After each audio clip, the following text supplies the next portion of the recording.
are on the scene.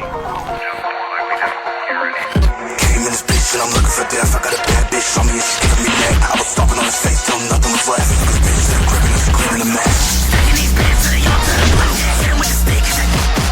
Shorty wanna shop with some brand new shoes. I'm grabbing that bag, I give me that jug. Hit him with the fist like it's juice. Yeah, nigga feeling blessed like I said hot on. Yeah, playing with the words like I play haiku. Yeah, give me that crown like a nigga can't do. If you piss me off, then a nigga might shoot. Yeah, walk around town with a bass on you. Like cash on me, racks on me. Yeah, wait a bitch, name like it's on me. 2, 1, 2, I don't want to. Ain't in with smoke, I'ma run when I run. 2, 5, 5, 6, he ain't got nowhere to run to. And that bitch is frozen. Goddamn, I love it when she grips and throws. Got diamonds on my wrist, yeah, they glisten. Cold, say drip down, yeah, from the head to toe. I sold my soul for gold and goes. I won't refold the holy ghost. No flashing bones, you comatose. You sleep on me, I close the door. We fighting in a minute, I'ma kill it till I win it. And your bitch about to feel it, yeah, we did it in a minute. Did it take about a minute, till she finish. Till I hit her on down on the box of the coin, no compensation. Know you want it 7 times, leaving you faceless. No punchline, got a plug to the races. Son at me, bitch, ready to some braces. Hot funny, all fun, good conversations. Just that with the ass on my damn. No shit, tense, I'm full of my dance. Hold no way, we can hold no hands. The new best, it's a one night stand.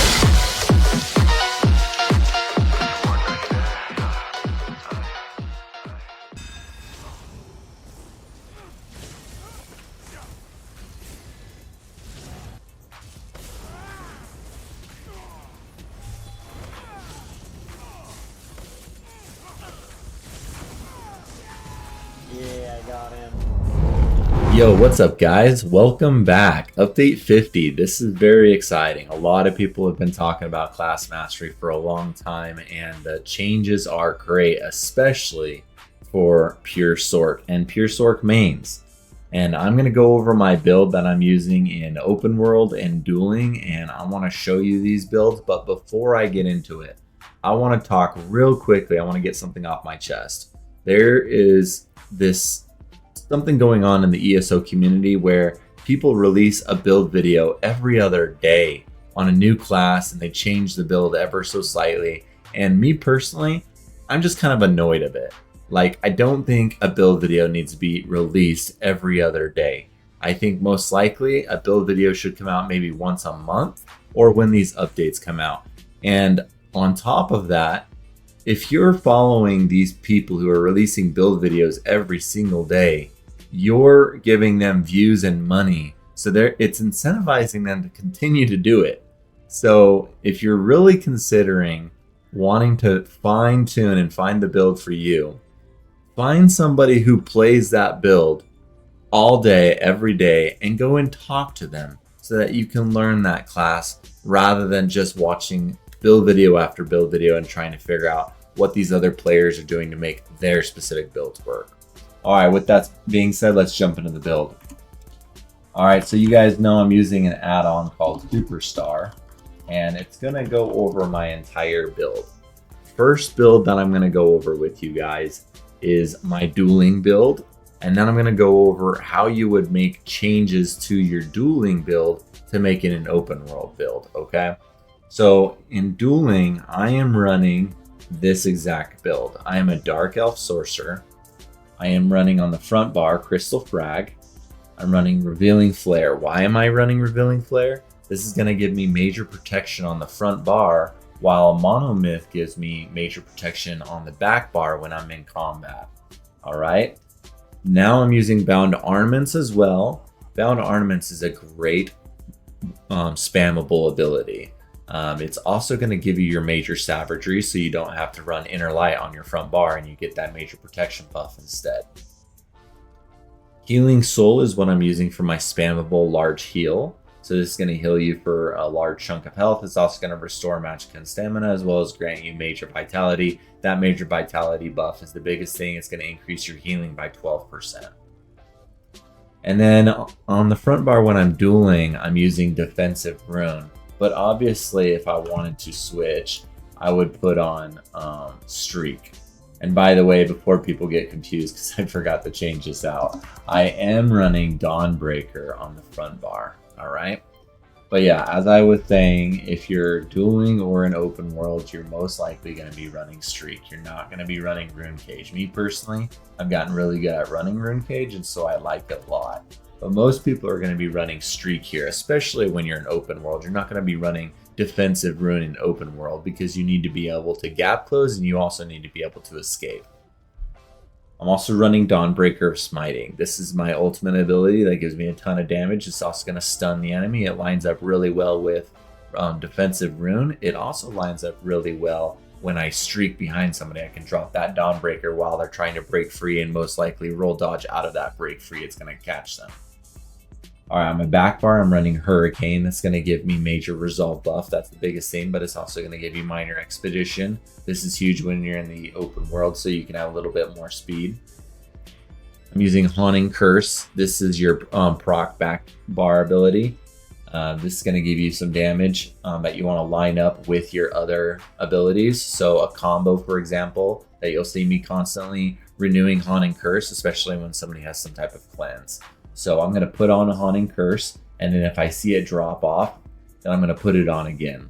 And then I'll focus on my combo, which is where I put on Curse, then I'll switch to my front bar, I'll hit my Crystal Frag ability if it's procced, and then I'll hit my Bound to Armaments, and then I'll streak into like a Dawnbreaker. That's usually what the combo looks like, and when you land all of that at once, it'll all kind of proc all at the same time. The buffs, or debuffs you want to keep on your enemy. One of them is LE susceptibility. This is going to give you major breach for 30 seconds. It's also going to apply the burning, chilled, and concussion status effects. I'm using resolving vigor on my back bar as a heal. This is also going to give you minor resolve. So you're kind of noticing a trend that top tier duelers as well as open world people, the reason they survive so much is because they have all the buffs. They have major resolve, they have minor resolve, they have minor protection, major protection. They have all these different buffs to keep them alive. And then on top of all of that, you also have the CP we're going to be talking about on how it reduces your damage even further as well. And then nowadays you could even possibly put Vampire on this to even reduce your damage even further, especially now that what is it called? Class Masteries is out. That's going to give you more resource recovery. All right, I'm also running Crit Surge. This is my major brutality buff. This is also going to heal you whenever you do crit damage. All right, and then Temporal Guard. This is going to give you minor protection on the back bar. That's the biggest reason. I also use it in open world if I ever want to escape a big group who's just been chasing me. I might streak a few times and then undo back to where I was. As far as points go, I have 40 points in mag and 24 points in HP. I'm running the Sugar Skulls food, and then I'm running the Shadow Mundus. As far as how my armor goes, I'm wearing 1 medium, 2 heavy, and the rest should all be light. I'm running Kajalnirs. This is a dueling build. This is a dueling set. You would not run this in open world. Okay, Kajalnirs is really great. It lines up really well with defensive rune. When people are roll dodging, it can catch them sometimes, as well as it's really great with streak. You can line it up with streak and Dawnbreaker as well as your Crystal Frag, and it just puts out a ton of damage. If I were in open world, what I would go and put on is I would go in and put on Bloodspawn. Okay, the reason I would put on Bloodspawn in open world instead of Kajalnirs is this is going to give you more stam recovery, which is huge in the open world. It's also going to give you more ultimate to allow you to recover your ultimate faster and drop that more frequently. All right. Curious of the Trainee, giving you more HP. It's also reinforced for more armor. It has the health enchant on it, but honestly, on these bigger pieces, you can have the tri-stat enchant. I just have health on everything right now, so. My Rallying Cry is the next 5-piece set I'm running. Rallying Cry is Impen, and which, by the way, all the pieces are Impen because Rallying Cry was actually nerfed. So it now only gives you 986 crit resist and 300 weapon damage for 20 seconds. And that is reduced the more people in your group. So this is more of a small man or solo build for open world. You wouldn't want to run Rallying Cry if you're in a large group because it's not going to benefit you that much. You'd want to drop Rallying Cry for something that that could give you a cleanse, or something that's going to give you more recoveries, or something that's going to give you more armor. Those would be more important inside of a group, but for my personal build, I'm talking about small scale or solo content. Also, I'm running Oak Fathers. This is still a broken set that puts out so much damage. So it's going to give you 3 lines of weapon and spell damage, as well as going to grant you 449 offensive penetration against enemies for each major buff they have, and also 20 weapon and spell damage against them for each minor buff they have. And usually people have about 5 to 8 major and minor buffs on them at all times. So Rallying Cry shoes right here. As far as my jewelry goes, the Ring of Oakfather is infused with weapon damage. Monomyth is infused with weapon damage. Let's talk about Monomyth real quick. When you're in combat in your front bar, it's going to give you major force, which is going to increase your crit damage. It's also going to give you minor berserk, which is huge. And then it's going to give you debuff, minor vulnerability, which you usually already have anyways. Against any decent player, you're going to have the concussion status effect, and you're going to have minor vulnerability anyway. So that doesn't really matter as far as debuff goes. When you're on your back bar, it's going to give you major protection as well as minor vitality. So again, you're going to have minor protection and major protection on the back bar, as well as major vitality and minor vitality, because again, you're going to proc major vitality with your healing soul, and then Monomyth is going to give you minor vitality whenever you're on the back bar. Monomyth also has minor timidity, which is going to take ultimate away from you every second, so you're not really on your back bar that much. Just go to the back bar, renew your buffs, or put out curse, and then flip back to your front bar. Necklace is the Amulet of Oakfather's infused weapon damage. And then the main hand is a sharpened lightning staff of Oakfather's with an absorbed stamina enchant. The absorbed stamina enchant is going to help you proc the sundered effect. So you're going to want to have that enchant on it because you're not putting out any other form of martial damage. So you're going to want to have that enchant on your lightning staff. As far as the back bar goes, I'm running Rallying Cry Ice Staff. Honestly, this should be an infused weapon damage staff, but currently it's defending, just giving me a little bit more resistances on the back bar, especially when you're open world. It's really huge, but for dueling, I'd probably switch this to infused. All right, let's talk about our CP real quick, and then we'll jump into the class masteries. Cleansing Revival. I'm using this when I'm dueling because it's gonna cleanse a lot of the proc and status effects that people have. Ironclad is going to give you 6% damage reduction, which is, stacks on top of your major protection and your minor protection. So you're talking about 8% or 5% minor protection, 10% major protection, plus another Ironclad is 6%. So, that all adds up. Fighting Finesse, you're going to increase your crit damage by 8%, but you're also going to increase your critical healing by 8%. Master at Arms, you're going to increase your damage done by 6%. Now, if you're fighting somebody who's a tank in open world or in dueling, you can swap out your CP to be a little bit more aggressive and less defensive CP and just put on all offensive CP.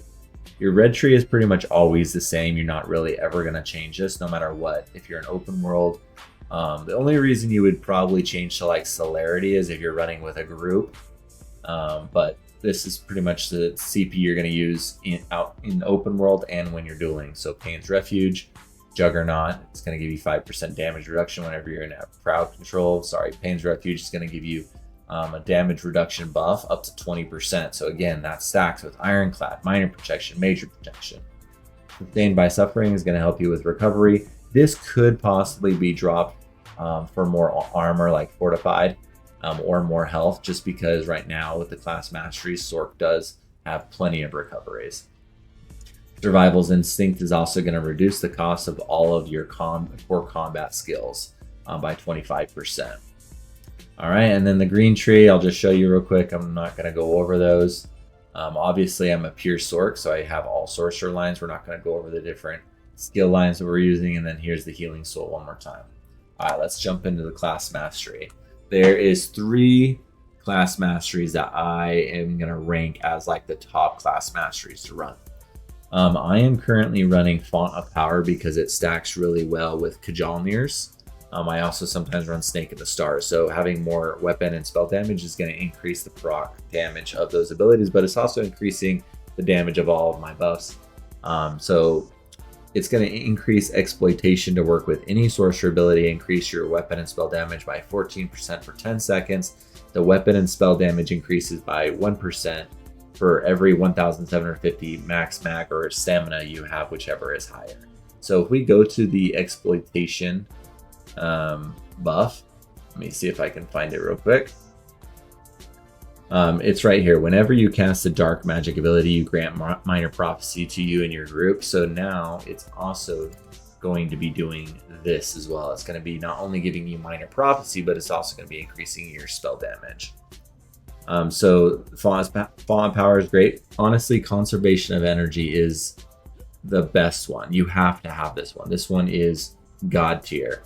It upgrades rank 2 of blood magic to work with all of your abilities with a cost, excluding cost per tick abilities. It's going to restore 517 magicka and 412 stamina when it activates. So if we go to the blood magic skill tree right here, we can see that whenever you cast a dark magic ability with a cost, you heal for a certain amount of health based on your max health. Now, if you read this class mastery now, it's saying that it's going to work with all of your abilities with a cost. And so as long as you have some type of multiple Sorc abilities on your bar, everything is going to be healing you now. So any abilities on the Daedric Summoning, any abilities on Storm Calling, everything that you're using as far as streak goes, it's going to heal you now with the Conservation of Energy, as well as it's going to restore magicka and stamina. So that's going to be a huge way to help you keep your sustain really high. All right, the last one I'm going to really talk about is Static Reverb. I'll talk about the other two real quickly, but Static Reverb is the other one you would run if you wanted to test it against Fallen Power. I found that Fallen Power is a little bit stronger, but this one's really good for if you're really scaling into execution damage. So maybe you have a lot more bloodthirsty traits on your jewelry and you're really trying to go for getting the target when they're low. You want to be able to kill them easier. I like overall damage because you got to be able to get them low in the first place, right? So that's why I go for Fallen Power. But Static Reverb, when you deal damage, you have a 5% chance to deal shock damage up to once every 0.3 seconds, which is huge. The chance increases by 1% for every 1 missing health the target has. So that can scale pretty high. It can go up to like 50% chance if they have 50% health. And so it's proccing that every 0.3 second, 50% of the time, which can be huge, especially if they're really low. Next, we've got Calculated Defense. While beginning to use a sorcerer ability or an ability with a cast time, you gain a damage shield for 0.5 seconds that can absorb up to 10,000 damage. This effect is based off your max health. If the shield does not break, you or your nearby group members gain 6% weapon and spell damage. Most of the time when you're in actual combat, your shield is going to break, so that weapon damage at the bottom doesn't really count. And so that's why I don't think that that is the best class mastery you could run. If you weren't taking a lot of damage, maybe it could make sense for maybe like a healer, but for the most part, I don't think Calculated Defense is great, especially if you're running solo. Sphere of Influence. This is basically what you would run if you wanted to play OG MagSorc with a lot of mag and you wanted to run Hardened Ward, because this is going to basically give you an additional shield on yourself that absorbs up to an additional 5,000 damage for 4 seconds, and it's going to give you health, magicka, and stamina recovery for 12 seconds, and it scales off the higher of your health or max magicka, and then it's capped at 25% of your target's max health, which is really interesting. But anyways, the reason I don't like this one over, let's say, like Conservation of Energy, look, it only gives you 225 health, magicka, and stamina, whereas then this one gives 517 magicka and stamina. And if you're talking about running this in PvP, getting health recovery, that's going to be cut in half anyways. So health recovery is really not that important. So really you're only looking at 220 magicka and stamina recovery, which is half of what conservation is giving you. And then so the recoveries is basically pointless. The shield is only 5,000, and when you're in Battle Spirit, it's cut in half as well. So the Sphere of Influence is not that good for PvP. This is probably the worst one out of the 4, or out of the 5, sorry. All right, with that being said, that is the, real quickly, I wanted to show you what things I change when I want to do more damage. So I also have a Snake in the Stars build. If I wanted to put this on instead of, say, instead of Rallying Cry. So now I've got Oak Fathers on the front bar. On the back bar, I got Snake in the Stars. And then you know what stacks really well with Snake in the Stars? Either Kajalnairs or my favorite, Gerals, right? So if you have Gerals on, this is going to apply Malady, which is going to reduce their healing by 1% up to 15, sorry, to 35 stacks for the enemy. So that's going to reduce their healing by about 35%. And then on top of that, every time they heal with Star Venom, it's going to apply a dot damage, which scales based off of their HP. And that's going to also hurt them. So if you're fighting somebody like a tank and they're really just sitting in a room like a Templar, or they're just tanking, they're not doing a ton of damage, feel free to throw on these extra proc sets just to do more damage. And then on top of that, take out some of these defensive CP and go all offensive with like Deadly Aim or Wrathful Strikes. Or you can also put on Force of Nature. Those are some really great offensive CP that you can replace Cleansing and Ironclad with, so that you're going to do even more damage to those people who are tanking. All right. One last visit with the open world build. Bloodspawn with Rally. And Oak is going to be your best, like I talked about previously. But if you wanted to, you could also put on Rally on the front bar. And then you could run Wretched on the back bar. So this would be your Rallying Cry build. Rallying Cry, there we go. And then Oak Fathers is going to look like this, right? So this is what I would run open world. Now, you shouldn't struggle for sustain. If you needed to, though, you could put Rally on the front bar and Wretched Vitality back bar, but you're really going to struggle to do any sort of damage at that point.